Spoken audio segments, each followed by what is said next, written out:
உண்மையான தர்மம்னா என்ன சார்? பசியே இல்லாத கடவுளுக்கு 100 ரூபா. ஆனா கோவிலுக்கு வெளியே பசியோட பிச்சை எடுக்கிறவனுக்கு 1 ரூபா. பணமே வேண்டான்னு அந்த கடவுளால சொல்ல முடியாது. பணத்தெல்லாம் என்கிட்ட கொடுன்னு அந்த பிச்சைக்காரனாலையும் சொல்ல முடியாது. நல்லது செய்யறோம்னு நினைச்சுக்கிட்டு உங்ககிட்ட இருக்கிற சொத்தை எல்லாம் திருப்பியும் இருக்கிறவங்கிட்ட தான் கொடுக்குறீங்க. ஆனா கடவுள் சொல்றது இல்லாதவனுக்கு ஏதாவது கொடுன்னு. உங்களை மாதிரி ஃபேமஸ் ஆகணும்னா என்ன பண்ணும் சார்? எல்லாரும் உங்களை பார்க்கணும்னு நினைக்கிறது தப்பில்லை. ஆனா நல்ல விதமா பார்க்கணும்னு நினைக்கிறது தான் புத்திசாலித்தனம். ஃபேமஸ் ஆகணும்னு அவசியம் இல்லை, ஆனா சிறந்த மனுஷனா இருக்கணும். மொபைல் ஸ்கிரீன்ல வாழற வாழ்க்கையை விட ரியல் லைஃப்ல வாழற வாழ்க்கை ரொம்ப முக்கியம். அடுத்தவங்க ரசனைக்காக வாழாம உங்க சுய மரியாதைக்காக வாழுங்க. உங்க பர்சனாலிட்டி உங்க திறமையில இருக்கே தவிர உங்க ஆடையில இல்லை. The most beautiful thing a girl can wear is her confidence. Exactly sir. நேரத்தை வேஸ்ட் பண்றவங்களுக்கு என்ன சொல்லணும்னு நினைக்கிறீங்க? இழந்த பணத்தை மீட்டுடலாம், ஆனா இழந்த நேரத்தை மீட்கவே முடியாது. ஸ்கூல் போறப்ப காலேஜ் போறப்பலாம் படிக்கிற வயசுல லவ் பண்ணலாமா பண்ணக்கூடாதா? மிருகங்களுக்கே லவ் வருது, மனுஷனுக்கு லவ் வராம இருந்தா என்ன இப்படி? ஆனா அதுக்குன்னு ஒரு வயசு இருக்கு, அந்த நேரத்துல வந்தா அது சரியான லவ்வா இருக்கும். என்னோட ஸ்டேட்டஸை நான் உயர்த்திக்கணும்னா அதுக்கு நான் என்னென்ன பண்ணணும்? சமுதாயத்துல உங்க ஸ்டேட்டஸை உயர்த்திக்க உழைங்க. ரீல்ஸ் ஓடுற நேரத்துல உங்களுக்கான நேரமும் ஓடிட்டு இருக்குன்றது ஞாபகம் வச்சுக்கோங்க. ஆமா சார். புத்தகத்துல உங்க அறிவை தேடுங்க. Focus on reality, not on virtuality. Hello viewers, Vijay Ponvani here. And இன்னைக்கு நம்ம கூட ரொம்ப முக்கியமான எல்லாரும் எதிர்பார்த்துட்டு இருந்த ஒரு பர்சன் தான் இருக்காரு. அரேபியன் கார்டன் குரூப் ஆஃப் ரெஸ்டாரண்ட்டுடைய ஃபவுண்டர் அண்ட் எம்டியான அப்துல் நபீல் சார். அதாவது இவருடைய மோட்டிவேஷனாக இருக்கட்டும், இல்லை லைஃப் கோச் பண்ணுற விஷயமா இருக்கட்டும், எல்லாமே நமக்கு ரொம்ப க்ளோஸ் டு ஹார்ட்டாகவே இருந்திருக்கு. அதுவும் இல்லாமல் சார் நம்ம முன்னாடி பண்ண வீடியோஸ்லாம் பார்த்துட்டு இப்போ இன்னும் நிறைய பேர் கேட்க ஆரம்பிச்சிட்டாங்க. கமெண்ட் செக்ஷன்லையா இருக்கட்டும், இல்லை நேர்லனா கூட சார் இந்த கேள்வி கேளுங்க அப்படின்ற மாதிரி சொல்கிறாங்க. ஸோ கொஸ்டின்ஸ் அதிகமாக இருக்கும் இந்த டைம், ரொம்ப ஷார்ப்பாகவும் இருக்கும். ஸோ போலாமா சார்? இப்போ இருக்க லைஃப் ஸ்டைலில் எல்லாரோட உண்மையான பெஸ்ட் ஃப்ரெண்ட் யார் அப்படின்னு கேட்டால் மொபைல் தான் அப்படின்னு சொல்லலாம். ஏன்னா 24 ஹவர்ஸும் மொபைல் கூடயே தான் இருக்கும். அதுவும் இல்லாமல் அதுக்குள்ளேயெல்லாம் நிறைய ஃப்ரெண்ட்ஸ் எல்லாம் கிடைச்சிடுறாங்க. அப்படி இருக்க லைஃப் ஸ்டைலை பார்க்குறப்ப என்ன தோணுது? எப்படி இது கரெக்டாக தப்பா? ஆக்சுவலி ரொம்ப நல்ல கொஸ்டின் இது. மொபைல் ஸ்க்ரீனில் வாழற வாழ்க்கையை விட ரியல் லைஃப்பில் வாழற வாழ்க்கை ரொம்ப முக்கியம். இன்ஸ்டாகிராமில் வாங்குற லைக்ஸை விட எக்ஸாமில் நீங்கள் வாங்குற மார்க்ஸ் தான் உங்கள் வாழ்க்கையை நிர்ணயிக்கும். சமூக வலைதளத்தில் உங்களுடைய நேரத்தை ஆக்சுவலி வீணாக்காதீங்க. புத்தகத்தில் உங்கள் அறிவை தேடுங்க. Focus on reality, not on virtuality. Sir, இப்போ இந்த லைஃப் ஸ்டைல் அடாப்டேஷன்ஸ் இருக்கு இல்லையா, அது நிறைய பேருக்கு ஒரு தயக்கமாகவே இருக்கு.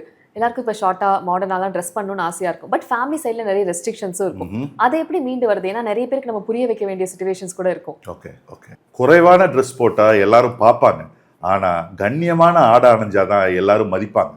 அந்த மரியாதை தான் ஒரு பொண்ணுக்கு அழகு. அடுத்தவங்க ரசனைக்காக வாழாம உங்க சுய மரியாதைக்காக வாழுங்க. உங்க பர்சனாலிட்டி உங்க திறமையில இருக்கே தவிர உங்க ஆடையில இல்லை. ஸோ இது எல்லாத்துக்கும் மேல உங்களுக்கு எது கம்ஃபர்ட்டோ அதை வியர் பண்ணுங்க. ஓகே, நிறைய பேருக்கு சார் நம்ம என்ன ஸ்கின் டோன்ல இருக்கோமோ அது ஒரு பெரிய குறையாவே இருக்கு. அதுக்காக நம்ம என்ன பண்ணலாம்? ஏன்னா இதனால நம்ம ஒரு இடத்துல தடை செய்யப்படுறோமோ அப்படின்ற மாதிரி நிறைய கேள்விகள் இருக்கு. அதுல இருந்து எப்படி சார் மீண்டு வருது? கருப்பா இருக்கிறது தடையான்னு கேக்குறீங்களா? ஆமா, கருப்பா இருந்தாலும் அந்த பொண்ணு அழகா தான் இருக்கா, குண்டா இருந்தாலும் அந்த பொண்ணு நல்லா தான் இருக்கா. இதெல்லாம் நிறைய பேர் இன்னும் காம்ப்ளிமெண்டரின்னு நினைச்சிட்டு இருக்காங்க.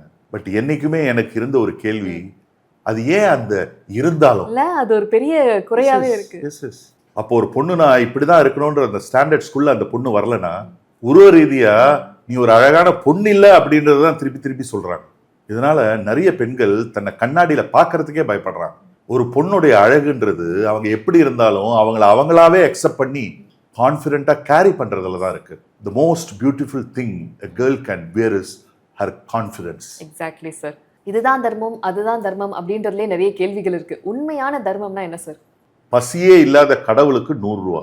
ஆனா கோவிலுக்கு வெளியே பசியோட பிச்சை எடுக்கிறவனுக்கு 1 ரூபா. இந்த மூட நம்பிக்கையில மூழ்கி இருக்கிறது தான் இந்த உலகம். பணமே வேண்டான்னு அந்த கடவுளால சொல்ல முடியாது. பணத்தெல்லாம் என்கிட்ட கொடுன்னு அந்த பிச்சைக்காரனாலையும் சொல்ல முடியாது. கேட்காதவங்களுக்கு வாரி வாரி கொடுக்குற இந்த உலகம் கேட்கறவங்களுக்கு எண்ணி எண்ணி கொடுக்குது. நல்லது செய்யறோம்னு நினைச்சுக்கிட்டு உங்ககிட்ட இருக்கிற சொத்தை எல்லாம் திருப்பியும் இருக்கிறவங்கிட்ட தான் கொடுக்குறீங்க. ஆனா கடவுள் சொல்றது இல்லாதவனுக்கு ஏதாவது கொடுன்னு. கோயில்ல கொடுக்குற, மசூதியில கொடுக்குற, சர்ச்சுக்கு கொடுக்குற 10,000 விட அந்த 10,000 ரூபாவை இல்லாதவங்களுக்கு சாப்பாடு வாங்கி கொடுங்க. கடவுள் உங்களை வாழ்த்துவார். Beautiful sir. இன்னுமே நிறைய பேருக்கு இருக்க ஒரு கேள்வி என்னன்னா, ஆண்கள் தைரியசாலிகளா இல்ல பெண்கள் தைரியசாலிகளா அப்படின்றது. இதுக்கு பதில் என்னவா இருக்கும் அப்படின்றது எனக்கே ரொம்ப கியூரியஸா இருக்கு. ஏன்னா இந்த மாதிரி ஒரு கேள்வி பார்த்தோன்னே எனக்கு அதான் தோணுச்சு. ஓகே, பொண்ணு பார்க்க போகும்போதே 10 பேரை கூட்டிட்டு போற ஆண்கள் தைரியசாலியா, இல்ல கல்யாணம் முடிஞ்சு தாலி கட்டின உடனே தன்னுடைய கணவன் வீட்டுக்கு சோலோவா கெத்தா சிங்கிளா வர்ற பெண்கள் தைரியசாலியா? பெண்கள் தான் சார். என்னை பொறுத்த வரைக்கும் பெண்கள் தாங்க, நீங்க தாங்க தைரியசாலி. சரி, இந்த உலகத்துக்கு நன்றி இருக்கா இல்லையா அப்படின்றதான் எல்லாருக்குமே இருக்க ஒரு கேள்வியா இருக்கும்னு நினைக்கிறேன். ஏன்னா நம்ம அவசரத்துக்கு ஏதாவது போய் உதவி செய்யறோம், அவங்க கேக்குறாங்க, சரி நம்ம ஒரு ஹெல்ப் பண்றோம் அப்படின்றப்ப திருப்பி நம்ம எதுவும் எதிர்பார்க்க போறது இல்ல, ஆனா அவங்க நம்மள திரும்பி கூட பாக்குறது இல்ல. இது ஒரு பெரிய பிரச்சனையா இருக்கு. நன்றி கெட்ட உலகமா இது அப்படின்ற கேள்வி அடிக்கடி மைண்ட்ல ஓடிக்கிட்டே இருக்கு. தூக்கி விட்டவங்களை வாழ்க்கையில எப்பவுமே மறக்காதீங்க, தூக்கி போட்டவங்களை வாழ்க்கையில எப்பவுமே மதிக்காதீங்க. அவ்வளவுதான். சிம்பிளா 2 லைன்ல திருக்குறள் மாதிரி. அவ்வளவுதான் சார். லவ் ஃபெயிலியரை கூட நம்ம தாங்கிக்கலாம், ஆனா ஃப்ரெண்ட்ஷிப்போட ஃபெயிலியர்ஸை நம்மளால ஏத்துக்கவே முடியாது. அந்த ஃப்ரெண்ட்ஷிப்ல இருக்க ஒரு பிரேக்கப்பா இருக்கட்டும், ஏன்னா நம்ம ரொட்டீன்ல இருக்க ஒருத்தரை நம்ம பிரியறோன்றது தாங்கிக்கவே முடியாத ஒரு விஷயமா இருக்கு. ஸோ உண்மையான நண்பர்களை எப்படி நம்ம கண்டுபிடிக்கிறது? பொதுவா இப்படிப்பட்ட ஒரு ரிலேஷன்ஷிப்பை எல்லாரும் கடந்து வந்திருப்போம். நீ பேசல அதனால நானும் பேசல, இப்படி நிறைய பேரை சந்திச்சிருப்பீங்க. ஆனா ஒரு சில பேர் இருப்பாங்க, நீ ஏன் பேச மாட்டேங்கிற, அதனாலதான் நானா பேச வந்தேன்னு சொல்லுவாங்க உரிமையா. எஸ், இப்படிப்பட்ட நண்பர்கள் மட்டும் உங்களுக்கு இருந்தாங்கன்னா உலகத்திலேயே உங்களை மாதிரி அதிர்ஷ்டசாலி வேற யாருமே கிடையாது. இருக்காங்களா? இருக்காங்க சார், இருக்காங்க. அதுதான், ஏன்னா அது ஒரு உரிமை எடுத்துக்கிட்டாதான் அந்த ஃப்ரெண்ட்ஷிப்கே ஒரு வேல்யூ அதிகமாகிற மாதிரி இருக்கும்ல சார். உலகத்திலேயே வந்து ரொம்ப விலைமதிப்பு இல்லாத ஒரு விஷயம் என்னன்னா அன்பும் மரியாதையும். நம்ம ஒருத்தவங்களுக்கு கொடுக்குறோம் அப்படின்னா அவங்க அந்த இடத்துல இருக்கணும், சரியான நபரா இருக்கணும். அன்புக்கும் மரியாதைக்கும் சரியான நபர்களை எப்படி நம்ம தேர்ந்தெடுக்கிறது? நாய்க்கு போட்டாலும் நன்றியோட வாலாட்டும், ஆனா மனசாட்சியே இல்லாத ஆட்களுக்கு நீங்க காட்டுற அன்பு அவமானமா தான் திரும்ப வரும். செத்ததுக்கு அப்புறம் எடுக்கிற ஊர்வலம் எப்படி பணத்துக்கு தெரியாதோ அதேதான் மதிக்காதவங்களுக்கு நீங்க கொடுக்குற மரியாதையும். இது ஒரு எச்சரிக்கை மாதிரியே இருக்கு. ஓகே, எது உண்மை எது நிஜம் அப்படின்ற ஒரு கேள்வியே நிறைய பேருக்கு இருக்கும்னு நினைக்கிறேன். எது உண்மையான ஒரு வாழ்க்கை, எப்படி பொய்யாவே ஒருத்தவங்க வாழ்றாங்க அப்படின்ற கேள்வி இருக்கு சார். அதுக்கு என்ன பதில்? சில பேரால மட்டும்தான் இப்படி நடிக்க முடியும். அழுகே வரலனாலும் அழுக வர்ற மாதிரியே நடிப்பாங்க. பிடிக்காதவங்க முன்னாடி கூட ரொம்ப பிடிச்ச மாதிரி சிரிச்சு சிரிச்சு பேசுவாங்க. ஆமா சார், பார்த்திருக்கேன் நிறைய. இந்த மாதிரி ஆட்களை தான் மக்களும் நம்புறாங்க, நீங்களும் நம்புறீங்க. ஏத்துக்க முடியாத உண்மையா இருக்கு. ஓகே சார், நல்லவங்கனாலே அவங்க மேல ஒரு பரிதாபம் வந்துருது.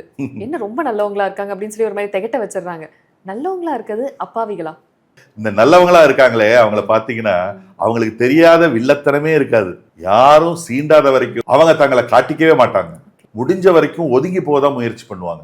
அப்படிப்பட்டவங்களை நீங்க சீண்டி பாத்தீங்கன்னா கத்தம் கத்தம், சோலி முடிஞ்சது. அப்ப நல்லவங்க தான் டேஞ்சர். ஓகே, இப்ப இருக்க ரஷ்ல எல்லாருக்குமே ஒரு ஆசை இருக்கு, நம்ம ஃபேமஸ் ஆயிரணும், எல்லாரும் நம்மளை பார்த்து ஐடென்டிஃபை பண்ணணும் அப்படின்னு சொல்லிட்டு. நீங்க இதை அனுபவிச்சுட்டு இருக்கீங்க. உங்களை மாதிரி ஃபேமஸ் ஆகணும்னா என்ன பண்ணும் சார்? எல்லாரும் உங்களை பார்க்கணும்னு நினைக்கிறது தப்பில்லை, ஆனா நல்ல விதமா பார்க்கணும்னு நினைக்கிறது தான் புத்திசாலித்தனம். ஃபேமஸ் ஆகணும்னு அவசியம் இல்லை, ஆனா சிறந்த மனுஷனா இருக்கணும். உங்களுடைய கேரக்டர் தான் உங்களுடைய நிரந்தர விசிட்டிங் கார்டு. அதை எப்பவும் சுத்தமா வச்சுக்கோங்க, அது போதும். ஓகே, இதுதான் உண்மையான ஐடென்டிட்டி. நான் ஃபேமஸா இருக்கிறதுனால நான் உங்ககிட்ட நல்லா பழகினதானே எப்பவும் கூப்பிட்டா வருவீங்க, இல்லைன்னா வருவீங்களா? Character is important. சார், நம்மளால டைம் டிராவல் பண்ண முடியல இந்த காலத்துல, ஆனா எல்லாருக்கும் ஒரு ஆசை இருக்கு, டைம் டிராவல் பண்ணி போய் நம்ம வேஸ்ட் பண்ண நேரத்தெல்லாம் போய் கரெக்டா வாழ்ந்துடலாமா அப்படின்னு சொல்லி. நேரத்தை வேஸ்ட் பண்றவங்களுக்கு என்ன சொல்லணும்னு நினைக்கிறீங்க? இழந்த பணத்தை மீட்டுடலாம், ஆனா இழந்த நேரத்தை மீட்கவே முடியாது. போன், வாட்ஸ்அப்னு நேரத்தை வீணடிக்காம உங்க லட்சியத்துக்காக நேரத்தை உபயோகப்படுத்துங்க. இன்னைக்கு நீங்க படுற கஷ்டம் தான் நாளைக்கு உங்களுக்கு வெற்றியை கொடுக்கும், நல்ல வாழ்க்கையும் கொடுக்கும்.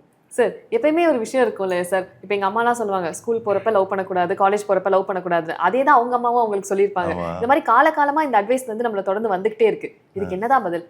ஸ்கூல் போறப்ப காலேஜ் போறப்பெல்லாம் படிக்கிற வயசுல லவ் பண்ணலாமா பண்ணக்கூடாதா? லவ்ன்றது அது தானா வர்றது.